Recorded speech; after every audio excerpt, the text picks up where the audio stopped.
আমি দুধ গরম করে রান্নাঘর থেকে ফিরে আসছিলাম, তখনই শাশুড়ি মায়ের ঘর থেকে অদ্ভুত শব্দ শুনতে পেলাম। আমার শাশুড়ি বারবার বলছিল, এখন থামো, আমি ক্লান্ত হয়ে গেছি। আমার আর এতটুকু শক্তি নেই। তুমি খুব শক্তিশালী, কিন্তু আমি দুর্বল। তারপর যখন শ্বশুরের রাগিত স্বর শোনা গেল, শ্বশুর বলছিলেন, চুপ করে বসে থাকো এবং এভাবেই চলতে দাও। এসব শুনে আমি ভয় পেয়ে গেলাম এবং আমার ঘরে চলে এলাম। যখন আমি ঘুমোতে গেলাম তখন ভাবতে লাগলাম, আমার শ্বশুর এত শক্তিশালী কিভাবে? আমারও তো এমন একজন স্বামী চাইছিল। হ্যালো বন্ধুরা, আমার বিয়ে খুব তাড়াহুড়োতে হয়েছিল। একটি ভালো ঘরবাড়ি হওয়ার কারণে আমার বাবা মা বিয়ে থেকে অস্বীকার করেননি এবং আমার দ্রুত বিয়ে দিয়েছিলেন। আমি শ্বশুরবাড়িতে এসে 1 সপ্তাহ হয়ে গিয়েছিল এবং আমি আমার স্বামীর দৈনন্দিন রুটিন ভালোভাবে জানতাম। সে প্রতিরাতেই দুধ পান করতে পছন্দ করত, কিন্তু আমি ভুলে যেতাম। আমি প্রতিবার ছোট ছোট জিনিস ভুলে যেতাম এবং কিছু জিনিসকে বেশি গুরুত্ব দিতাম এবং সেই সব নিয়ে ভাবতে থাকতাম। 3 দিন ধরে আমার স্বামী আমাকে রাতে দুধ আনতে মনে করিয়ে দিচ্ছিল। আমার দুধ পান করার অভ্যাস আছে, কিন্তু আমি আবার ভুলে গেলাম। একদিন আমার স্বামী রাগ করে আমার কাছে এল এবং রাগ করে আমাকে বলল, আমাকে কি প্রতিরাতেই তোমাকে বারবার বলতে হবে? আমি দ্রুত উঠে রান্নাঘরে চলে গেলাম। আমার শাশুড়ি আমার ঘরে ছিল। যখন আমি দুধ গরম করে ফিরে আসছিলাম তখন শাশুড়ি শ্বশুরের ঘর থেকে অদ্ভুত শব্দ আসছিল। শাশুড়ি বারবার বলছিলেন, এখন থামো, আমি ক্লান্ত হয়ে গেছি। আমার আর শক্তি নেই। তুমি খুব শক্তিশালী, কিন্তু আমি দুর্বল। তারপর শ্বশুরের রাগত স্বর শোনা গেল, তুমি কি একটু থামতে পারো না? এসব শুনে আমি হতভম্ব হয়ে গেলাম এবং আমার ঘরে চলে এলাম। যখন আমি ঘুমোতে গেলাম তখন ভাবতে লাগলাম, আমার শ্বশুর এত শক্তিশালী কিভাবে? আমারও তো এমন একজন স্বামী চাইছিল, কিন্তু আমার স্বামী খুব তাড়াতাড়ি ক্লান্ত হয়ে যেত। এই ভাবতে ভাবতে আমি ঘুমিয়ে পড়লাম। সকালে যখন আমি উঠলাম তখন আমার শাশুড়ি রোজের মতো ঘরের কাজ করছিলেন। তার আচরণ একদম স্বাভাবিক ছিল। এমন মনে হচ্ছিল না যে তিনি রাতে এই সব করছিলেন। আমার শ্বশুর একদিন তাড়াতাড়ি কাজ থেকে বাড়ি এলেন এবং সঙ্গে সঙ্গে শাশুড়িকে ঘরে ডেকে নিয়ে গেলেন। আমি খাবার বানালাম এবং আমার শাশুড়িকে ডাকতে তার ঘরের কাছে গেলাম। দরজায় পৌঁছে তাদের আওয়াজ শুনে আমি হতবাক হয়ে গেলাম। রাতের খেলা আবার শুরু হয়ে গিয়েছিল। শাশুড়ি বলছিলেন, থামো, আমি ক্লান্ত হয়ে গেছি। এসব শুনে আমি ভয় পেয়ে গেলাম এবং রান্নাঘরে ফিরে এলাম। যখন আমি রান্নাঘরে এলাম তখন ভাবছিলাম, আমার শ্বশুর কি খান যে এত শক্তিশালী হয়ে যান? আধ ঘন্টা পরে আমি আবার তাদের ঘরে গেলাম এবং আবার সেই একই আওয়াজ শুনতে পেলাম। এখন আমি ভাবছিলাম, শ্বশুর এত শক্তিশালী হওয়ার রহস্য কি? এখন আমি জানতে চাইছিলাম, আমার শাশুড়ি তাকে প্রতিদিন কেন মানা করেন? 15 মিনিট পরে শাশুড়ি ঘর থেকে বেরিয়ে এলেন। যখন তিনি বেরোলেন তখন তার মুখে কিছুই দেখা যাচ্ছিল না, কিন্তু 2টি হাত কোমরে ছিল এবং তিনি বলছিলেন, এই কোমরের ব্যথা কখন সেরে উঠবে? এ শুনে আমি আমার হাসি চেপে রাখতে পারলাম না। এখন আমি জানতে চাইছিলাম, শাশুড়ি তাকে কি দেন?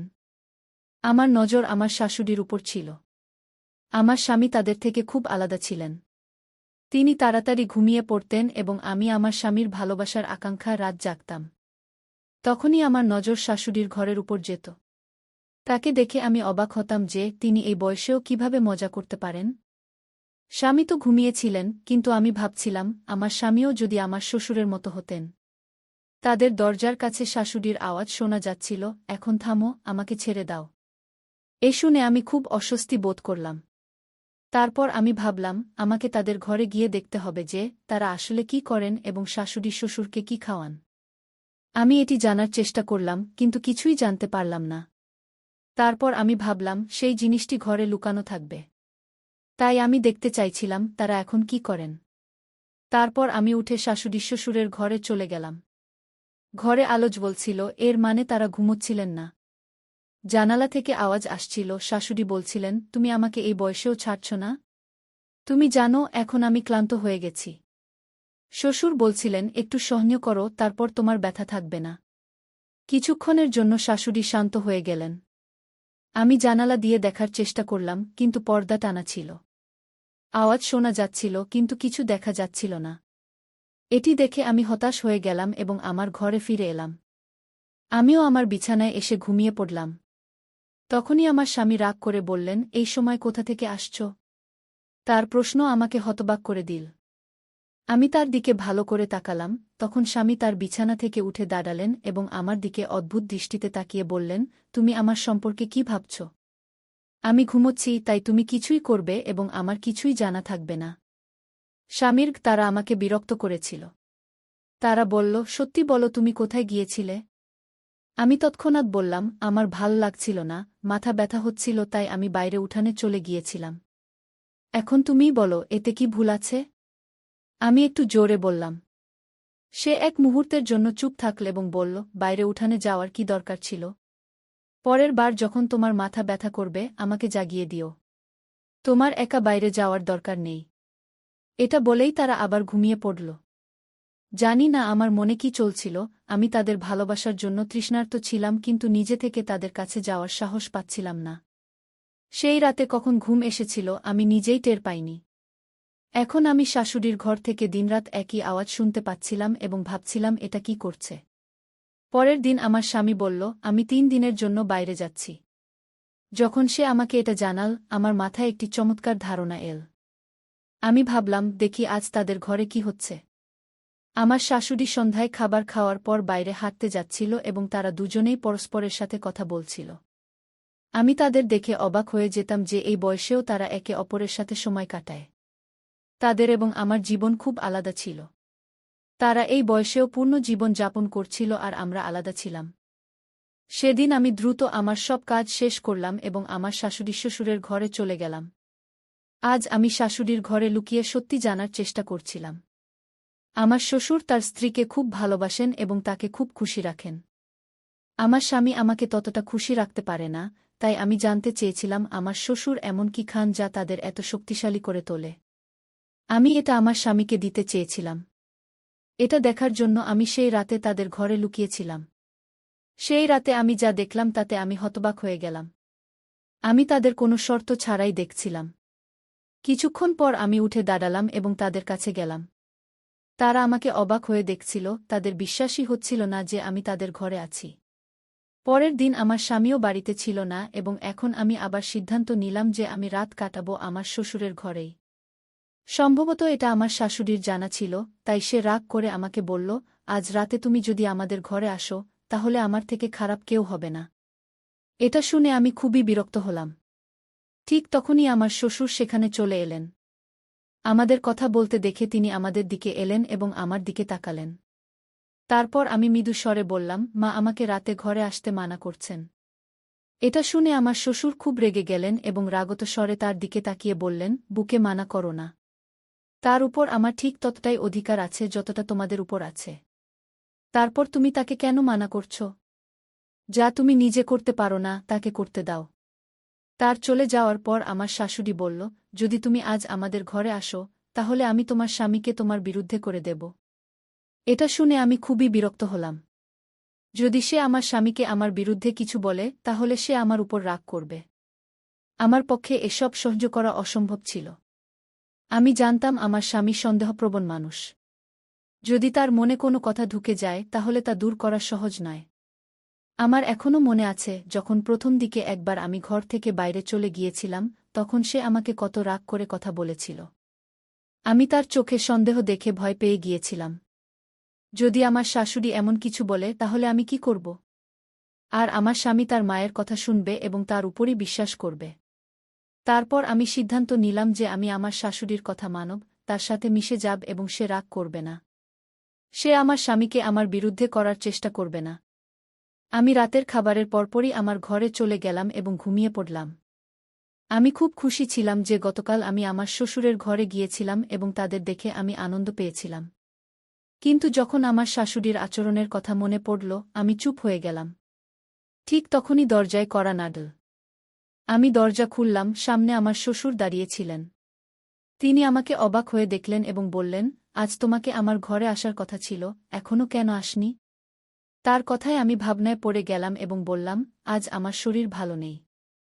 আমার শ্বশুর কিছুক্ষণ আমাকে শান্তভাবে দেখলেন, তারপর বললেন, আমি জানি তুমি কেন মানা করছ। তুমি সম্ভবত তোমার শাশুড়ির ভয়ে এসব বলছ। চিন্তা করো না, আমি তাকে বুঝিয়ে দিয়েছি। এখন আমি তোমার জন্য অপেক্ষা করছি। যখন আমি তার ঘরে গেলাম, আমি খুব খুশি হলাম এবং তারা আবার সেই একই কাজ করছিল। আমার শাশুড়ি গতকালের আগেই ক্লান্ত হয়ে পড়েছিল। কিছুক্ষণ পর তার শ্বাস ছোট হয়ে এল এবং বলল, আজ আমার শরীর ভালো নেই, আমি আজ এসব করতে পারব না। ঠিক সেই মুহূর্তে শ্বশুর বললেন, তোমার কি সমস্যা হচ্ছে? দিনের পর দিন তুমি আমাকে খুব কম সময় দিচ্ছ এবং দ্রুত ক্লান্ত হয়ে পড়ছ। এখনই এখানে এসো। এখন যদি তুমি চুপ করে না বসো, তাহলে আমার চেয়ে খারাপ কেউ হবে না। তারপর আমার শাশুড়িও আমাদের সাথে চলে এল। আমরা বেশ কিছুক্ষণ ধরে এটাই করতে থাকলাম। কিছুক্ষণ পর আমার শাশুড়ি একপাশে সরে গেল এবং বলল, এখন আমার কাজ শেষ। আমার আর সাহস নেই। তারপর আমরা দুজনেই এটাই করতে থাকলাম এবং বেশ কিছুক্ষণ পর যখন আমি ক্লান্ত হয়ে পড়লাম, তখন আমার শ্বশুর নিজেই আমাকে বললেন, তুমি খুব ক্লান্ত হয়ে গেছ। এখন আমরা এই কাজ বন্ধ করি এবং কাল ছুটি নিই। এটা শুনে আমার খুব দুঃখ হল যে তারা কাল রাতে কাজ করতে পারবে না। এই ভাবছিলাম যে দরজায় কড়া নাড়ল। দরজা খুললে আমার শ্বশুর বাইরে দাঁড়িয়েছিলেন। তিনি আমাকে অদ্ভুত দৃষ্টিতে দেখলেন এবং বললেন, আজ তুমি খুব সুন্দর দেখাচ্ছ। আমি তার প্রশংসায় লজ্জা পেলাম। তিনি বললেন, চলো আজও কাজ করি। ঘরে এসো, আমি তোমার জন্য অপেক্ষা করছি। আমি তার ঘরে চলে গেলাম এবং তারপর আমরা তিনজনই সেই কাজ করতে লাগলাম যা গত 2 দিন ধরে করছিলাম। এখন আমার মন বলছিল যে আমাকে এই কাজ প্রতিদিন করা উচিত। পরের দিন আমার স্বামীও বাড়ি ফিরে এলেন। স্বামী আসার পরই তিনি আমাকে তার অস্থিরতাপূর্ণ প্রেমের গল্প শোনাতে লাগলেন। আমার ছাড়া তিনি কতটা অস্বস্তিতে ছিলেন এবং আমি সেখানে কত কিছু মিস করছিলাম। আমিও তার কথায় খুব খুশি হলাম যে শেষ পর্যন্ত সে আমার অনুভূতি বুঝতে পেরেছে এবং আমার অভাব অনুভব করেছে। তারপর আমি আমার মাথা তার বাহুতে রাখলাম এবং আরামে ঘুমিয়ে পড়লাম। এখন আমি প্রতিদিন স্বামীর ঘুমানোর পর শ্বশুরের ঘরে যেতাম। তারপর আমরা মধ্যরাত পর্যন্ত এটাই করতাম। এক রাতে যখন আমি শাশুড়ি শ্বশুরের ঘর থেকে ফিরে আমার ঘরে এলাম, তখন আমার স্বামী খুব রেগেছিলেন। আমার স্বামী আমাকে বললেন, আমি তোমাকে বলেছিলাম যে রাতে ঘর থেকে বেরিজো না, কিন্তু তুমি আমার কথা মানোনি। এখন সত্যি সত্যি বলো তুমি কোথায় গিয়েছিলে? আমি তার পাশে বসলাম এবং বললাম, আমি তোমার মায়ের ঘরে গিয়েছিলাম। এটা শুনে তিনি আশ্চর্য হয়ে গেলেন। তুমি এতক্ষণ আমার মায়ের ঘরে কি করছিলে? তিনি আমাকে সন্দেহের দৃষ্টিতে দেখলেন। আমি বললাম, আমার তার সাথে কাজ ছিল, তাই গিয়েছিলাম। এরপর তিনি চুপ রইলেন এবং কিছু বললেন না। এখন দ্বিতীয় বা তৃতীয় দিন যখন আমি আমার শাশুড়ির ঘরে সুখ নিতে যাচ্ছিলাম, এবারও তারা ঘুমাননি, তখন আমার স্বামী আমাকে জিজ্ঞাসা করতে লাগলেন যে তুমি মায়ের কাছে কি কাজ করতে যাও? আমি কিছু না বলেই যেতে লাগলাম, কিন্তু আমার স্বামী আমাকে টেনে বিছানায় ঠেলে দিলেন এবং রেগে বলতে লাগলেন। আমি তাকে এত রেগে দেখে ভয় পেলাম এবং তাকে বলতে যাচ্ছিলাম যে দরজায় কড়া নাড়ল। আমার স্বামী গিয়ে দরজা খুললেন। সামনে আমার শ্বশুর ছিলেন। তার আমার স্বামীর সাথে কিছু কাজ ছিল, তাই তিনি তার ছেলের সাথে চলে গেলেন। আমি একটা গভীর শ্বাস নিলাম এবং শান্ত হলাম। তারপর কিছুদিন পর এক রাতে যখন আমি শাশুড়ি শ্বশুরের ঘরে গেলাম, তখন সম্ভবত আমার স্বামী ঘুমাননি এবং তিনি আমাকে খুঁজতে খুঁজতে সেই ঘরে চলে এলেন। সামনে আমাদের এমন করতে দেখে তিনি হতবাক হয়ে গেলেন। যখন তিনি আমাদের এক পায়ে দাঁড়িয়ে পূজা করতে দেখলেন, তখন তার মুখ থেকে তীব্র আওয়াজ বের হল, কি হচ্ছে? তখন আমার শাশুড়ি তার অন্য পা মাটিতে রাখল এবং সোফায় বসে বলল, তোমার বাবা কতদিন ধরে এই পূজা করছেন? তার কথা হল যে এক পায়ে দাঁড়িয়ে এইভাবে পূজা করলে ঈশ্বর প্রসন্ন হন এবং মানুষ যা চায় তা সব পায়। আমি দ্রুতই ক্লান্ত হয়ে পড়ি, কিন্তু তোমার স্ত্রী এবং বাবা দীর্ঘসময় ধরে এই কাজ করেন। জানি না কেন এই দুজন ক্লান্ত হন না। এটা শুনে আমার স্বামী আমার দিকে হেসে তাকালেন এবং বললেন, আমার স্ত্রী খুব ভালো এবং কখনো ক্লান্ত হয় না। তিনি খুশি হয়ে এমন বললেন। এটা শুনে আমি লজ্জা পেলাম, কিন্তু তারপর আমার স্বামী সবাইকে বোঝালেন যে এই ধরনের অন্ধবিশ্বাস রাখা ঠিক নয়। যদি সত্যি মন থেকে ঈশ্বরের পূজা করা হয় তাহলে সব ঠিক হয়ে যাবে। বেশ বুঝানোর পর আমার শ্বশুর মানলেন এবং তারপর একজন সাধারণ মানুষের মতো আচরণ করতে লাগলেন। এখন তিনি সকালে স্নান করে ঈশ্বরের ধ্যান করতে লাগলেন এবং আমরাও নিজেদের সংশোধন করলাম এবং ভালোভাবে থাকতে লাগলাম। তাই বন্ধুরা, আজকের গল্প এটাই ছিল। গল্পটি কেমন লাগলো কমেন্ট করে জানাও এবং চ্যানেল সাবস্ক্রাইব করতে ভুলো না।